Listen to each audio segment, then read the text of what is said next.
खोई हुई परी देवलेखा और जादुई सफर। बहुत समय पहले की बात है। आसमान के ऊंचे ऊंचे बादलों के ऊपर एक अद्भुत और चमकदार दुनिया थी, परीलोक। वहां हर तरफ रंग बिरंगे फूल खिलते थे। इंद्रधनुष हर रोज आसमान में झलकता था और मीठी मीठी धुनें हवा में गूंजती रहती थीं। उसी परीलोक में एक प्यारी सी नन्ही परी रहती थी, देवलेखा। उसके पंख चांदनी की तरह चमकते थे और जब वो उड़ती थी तो ऐसा लगता था जैसे आसमान में तारे बिखर गए हों। देवलेखा बहुत ही खुश मिजाज, शरारती और जिज्ञासु थी। उसे अपनी सहेलियों के साथ खेलना, हंसना और नई जगहें देखना बहुत पसंद था। एक दिन सुबह सुबह देवलेखा अपनी सहेलियों के साथ इंद्रधनुष के पास खेलने गई। सब मिलकर छुपन छुपाई खेल रहे थे। देवलेखा की बारी आई छुपने की तो वो हंसते हंसते बहुत तेज उड़कर एक बादल के पीछे छुप गई। लेकिन वो यहीं नहीं रुकी। उसे लगा, मैं और आगे जाकर छुपती हूँ ताकि कोई मुझे ढूंढ ही ना पाए। और इसी शरारत में वो उड़ते उड़ते बहुत दूर निकल गई। जब देवलेखा ने पीछे मुड़कर देखा तो ना इंद्रधनुष दिख रहा था, ना उसकी सहेलियां और ना ही परीलोक का कोई रास्ता। देवलेखा का दिल घबराने लगा। ओ नहीं, मैं कहाँ आ गई? अब मैं घर कैसे जाऊंगी? वो धीरे से बोली। थोड़ी ही देर में देवलेखा एक अजीब से जंगल के ऊपर पहुंच गई। ये जंगल परीलोक से बिल्कुल अलग था। यहाँ पेड़ बहुत ऊंचे और घने थे। धूप मुश्किल से जमीन तक पहुंच रही थी और हर तरफ अजीब अजीब आवाजें सुनाई दे रही थीं। डरी हुई देवलेखा धीरे धीरे नीचे उतरी। उसने इधर उधर देखा, लेकिन सब कुछ अनजान था। हवा चलती तो पत्ते सरसराते और उसे लगता कोई उसके पीछे आ रहा है। तभी अचानक एक हल्की सी रोशनी उसके पास आई। वो एक छोटी सी जुगनू थी। जुगनू ने मुस्कुराते हुए कहा, तुम घबराओ मत, मैं यहाँ की रहने वाली हूँ। तुम रास्ता भूल गई हो क्या? देवलेखा ने सिर हिलाया। हाँ, मैं अपनी सहेलियों से बिछड़ गई हूँ। जुगनू ने कहा, कोई बात नहीं, मैं तुम्हारे साथ हूँ। हम मिलकर रास्ता ढूंढ लेंगे। देवलेखा और जुगनू साथ साथ आगे बढ़ने लगे। रास्ते में उन्हें कई नए दोस्त मिले। एक जगह उन्होंने देखा कि एक छोटा सा खरगोश कांटों में फंसा हुआ है और डर के मारे कांप रहा था। देवलेखा ने बिना देर किए धीरे धीरे कांटे हटाए और उसे बाहर निकाला। खरगोश ने खुशी से कहा, धन्यवाद परी, अगर कभी तुम्हें मेरी जरूरत पड़े तो मुझे जरूर बुलाना। देवलेखा मुस्कुरा दी। अब उसका डर थोड़ा कम हो गया था। आगे चलते चलते वो एक चमकती हुई नदी के पास पहुंचे। नदी बहुत सुंदर थी, लेकिन बहुत चौड़ी भी थी। देवलेखा ने कहा, अब हम इसे कैसे पार करेंगे? तभी पानी में से एक सुंदर सी मछली बाहर आई और बोली, तुमने मेरे दोस्त खरगोश की मदद की है, इसलिए मैं तुम्हारी मदद करूंगी। मछली ने पानी के ऊपर एक चमकदार रास्ता बना दिया। देवलेखा और जुगनू उस पर चलते हुए आराम से नदी पार कर गए। अब रात होने लगी थी। आसमान में तारे चमकने लगे थे। देवलेखा ने ऊपर देखा और अचानक उसे कुछ जाना पहचाना सा महसूस हुआ। अरे, ये तो वही तारे हैं जो मेरे परीलोक के पास भी चमकते हैं। देवलेखा खुशी से बोली। जुगनू ने कहा, हाँ, अगर हम इन तारों की दिशा में चलें तो शायद तुम्हें रास्ता मिल जाए। देवलेखा के अंदर फिर से उम्मीद जाग गई। उसने हिम्मत नहीं हारी और आगे बढ़ती रही। काफी देर चलने के बाद अचानक दूर से उसे चमकती हुई रोशनी दिखी। वही जादुई रोशनी जो परीलोक में होती थी। देवलेखा चिल्लाई, मुझे रास्ता मिल गया, वो रहा मेरा घर। वो तेजी से उड़कर उस रोशनी की ओर गई और कुछ ही देर में वो अपने परीलोक पहुंच गई। देवलेखा की सहेलियां उसे देखकर दौड़ पड़ीं। देवलेखा, तुम कहाँ चली गई थीं? हम बहुत परेशान हो गए थे, उन्होंने कहा। देवलेखा ने सबको गले लगाया और अपनी पूरी कहानी सुनाई।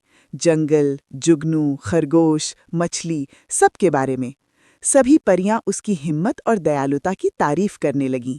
परीलोक वापस आने के बाद देवलेखा बहुत खुश थी, लेकिन उसके मन में एक अजीब सी जिज्ञासा भी थी। उसने जो कुछ जंगल में देखा था, जुगनू, खरगोश, मछली, सब कुछ उसके दिल में बस गया था। एक रात जब पूरा परीलोक सो रहा था, देवलेखा अपनी खिड़की के पास बैठकर तारों को देख रही थी। तभी अचानक एक हल्की सी चमक उसके कमरे में फैली। देवलेखा चौंक गई। ये रोशनी कहाँ से आ रही है? उसने धीरे से कहा। जब उसने पीछे मुड़कर देखा तो कमरे के कोने में एक पुराना जादुई आईना चमक रहा था, जो पहले कभी वहां नहीं था। देवलेखा धीरे धीरे उस आईने के पास गई। जैसे ही उसने उसमें देखा, आईने में उसकी परछाई की जगह वही जंगल दिखाई देने लगा जहां वो खो गई थी। अचानक आईने से एक धीमी आवाज आई, देवलेखा, हमारी मदद करो। देवलेखा घबरा गई। कौन है? तुम कौन हो? आवाज फिर आई, जंगल खतरे में है, अंधेरा फैल रहा है। देवलेखा समझ गई कि उसके नए दोस्तों को उसकी जरूरत है। देवलेखा ने हिम्मत जुटाई और आईने को छू लिया। जैसे ही उसने ऐसा किया, एक तेज रोशनी फैली और वो सीधा उसी जंगल में पहुंच गई। लेकिन इस बार जंगल पहले जैसा नहीं था। पेड़ मुरझाए हुए थे, हवा भारी लग रही थी और चारों तरफ अजीब सा सन्नाटा था। देवलेखा ने घबरा कर कहा, ये क्या हो गया यहाँ? तभी अचानक झाड़ियों के पीछे से वही छोटा खरगोश बाहर आया, लेकिन इस बार वो डरा हुआ था। देवलेखा, तुम वापस आ गई, खरगोश ने कहा। देवलेखा ने पूछा, यहाँ क्या हो रहा है? खरगोश बोला, एक काला साया जंगल में फैल रहा है, पेड़ सूख रहे हैं, जानवर डर गए हैं, हमें नहीं पता क्या करें। देवलेखा और खरगोश नदी की ओर गए। नदी जो पहले साफ और चमकदार थी, अब गहरी और धुंधली हो गई थी। तभी पानी से वही मछली बाहर आई, लेकिन वो कमजोर लग रही थी। देवलेखा, पानी भी बीमार हो गया है, मछली ने धीमी आवाज में कहा। देवलेखा को बहुत दुख हुआ। मैं तुम्हारी मदद करूंगी, चाहे कुछ भी हो जाए, उसने दृढ़ता से कहा। देवलेखा ने चारों ओर देखा और सोचा, इस अंधेरे को हटाने के लिए हमें रोशनी ढूंढनी होगी। तभी जुगनू भी आ गई। उसकी रोशनी पहले से बहुत कम थी। जुगनू ने कहा, जंगल के सबसे पुराने पेड़ के पास एक जादुई रोशनी छिपी है, वही हमें बचा सकती है। देवलेखा ने कहा, तो चलो हम उसे ढूंढते हैं।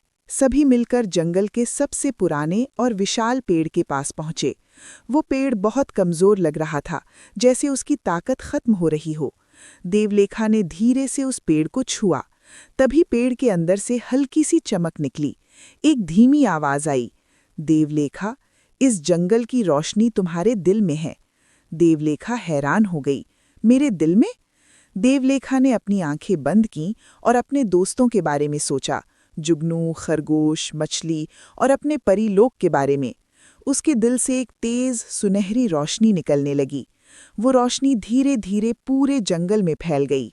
पेड़ फिर से हरे होने लगे, नदी साफ हो गई और अंधेरा गायब होने लगा। सभी जानवर खुश हो गए। खरगोश उछलने लगा, जुगनू की रोशनी फिर से चमकने लगी और मछली खुशी से तैरने लगी। देवलेखा, तुमने हमें बचा लिया, सबने एक साथ कहा। देवलेखा मुस्कुराई, नहीं, ये हम सब की दोस्ती और उम्मीद की ताकत है। परीलोक में सब कुछ फिर से पहले जैसा हो गया था, लेकिन देवलेखा के मन में अब भी एक नई जिज्ञासा थी। ये धरती कैसी होगी जहां इंसान रहते हैं? वो अक्सर तारों की तरफ देखते हुए सोचती। एक रात जब आसमान बहुत साफ था और तारे चमक रहे थे, देवलेखा ने एक चमकती हुई रोशनी देखी। वही जादुई आईना फिर से उसके सामने आ गया। आईने से हल्की आवाज आई, अगर तुम चाहो तो तुम धरती देख सकती हो। देवलेखा का दिल तेजी से धड़कने लगा। धरती? उसने धीरे से कहा। उसने हिम्मत करके आईने को छू लिया और एक तेज रोशनी के साथ वो धरती पर पहुंच गई। देवलेखा ने जब आंखें खोली तो वो एक सुंदर हरे भरे गांव में थी।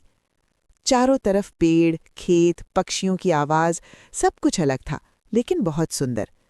ये जगह कितनी अलग है, देवलेखा ने आश्चर्य से कहा। अब उसके पंख गायब हो गए थे और वो एक सामान्य लड़की की तरह दिख रही थी। वहीं पास में एक लड़का था, आरव। वो बहुत सीधा, दयालु और मदद करने वाला था। आरव ने देवलेखा को देखा और पूछा, तुम कौन हो? क्या तुम रास्ता भटक गई हो? देवलेखा थोड़ी घबरा गई, लेकिन फिर मुस्कुराकर बोली, हाँ, मैं यहाँ नई हूं। आरव ने कहा, चिंता मत करो, मैं तुम्हारी मदद करूंगा। धीरे धीरे दोनों दोस्त बन गए। दिन बीतते गए। आरव देवलेखा को गांव की हर जगह दिखाता, खेत, नदी, पेड़ और अपना छोटा सा घर। देवलेखा को धरती की सादगी बहुत पसंद आने लगी। वो सोचती, यहाँ लोग बिना जादू के भी कितने खुश रहते हैं। आरव हमेशा दूसरों की मदद करता, जानवरों का ख्याल रखता और सबके साथ प्यार से पेश आता। देवलेखा के दिल में उसके लिए एक खास जगह बनने लगी। एक दिन दोनों नदी किनारे बैठे थे। सूरज ढल रहा था और आसमान सुनहरा हो गया था। देवलेखा ने धीरे से कहा, आरव, तुम्हारे साथ मुझे बहुत अच्छा लगता है। आरव मुस्कुराया, मुझे भी। तुम बहुत अलग हो, लेकिन बहुत अच्छी हो। देवलेखा के दिल में एक नई प्यारी सी भावना जागी, जिसे वो पहले कभी समझ नहीं पाई थी। लेकिन धीरे धीरे देवलेखा को याद आया, वो यहाँ की नहीं है। उसे एक दिन वापस परीलोक जाना होगा। वो उदास रहने लगी। आरव ने पूछा, क्या हुआ? तुम परेशान क्यों हो? देवलेखा ने कुछ नहीं कहा, क्योंकि उसे डर था कि सच जानकर आरव दूर हो जाएगा। एक रात वही जादुई आईना फिर से चमका। देवलेखा, अब तुम्हें वापस आना होगा, आवाज आई। देवलेखा की आंखों में आंसू आ गए। क्या मैं यहां नहीं रह सकती? उसने पूछा। आवाज आई, हर दुनिया के अपने नियम होते हैं। अगले दिन देवलेखा ने आरव से मिलने का फैसला किया। वो बोली, मुझे तुमसे कुछ कहना है। मैं इस दुनिया की नहीं हूं, मैं एक परी हूं। आरव पहले तो हैरान हुआ, लेकिन फिर बोला, मुझे नहीं पता ये सच है या सपना, लेकिन मैं जानता हूं कि तुम अच्छी हो। देवलेखा की आंखों में आंसू आ गए। मुझे वापस जाना होगा। आरव चुप हो गया, लेकिन फिर मुस्कुराकर बोला, अगर तुम खुश रहोगी तो वही मेरे लिए काफी है। देवलेखा वापस आईने के पास गई। एक आखिरी बार उसने पीछे मुड़कर देखा और फिर वो परीलोक लौट गई। लेकिन इस बार उसके दिल में एक नई कहानी थी, धरती की, दोस्ती की और एक प्यारी सी भावना की। सीख, सच्ची भावनाएं हमेशा दिल में रहती हैं, चाहे दूरी कितनी भी हो। हर रिश्ता हमें कुछ सिखाता है और हमें बेहतर बनाता है।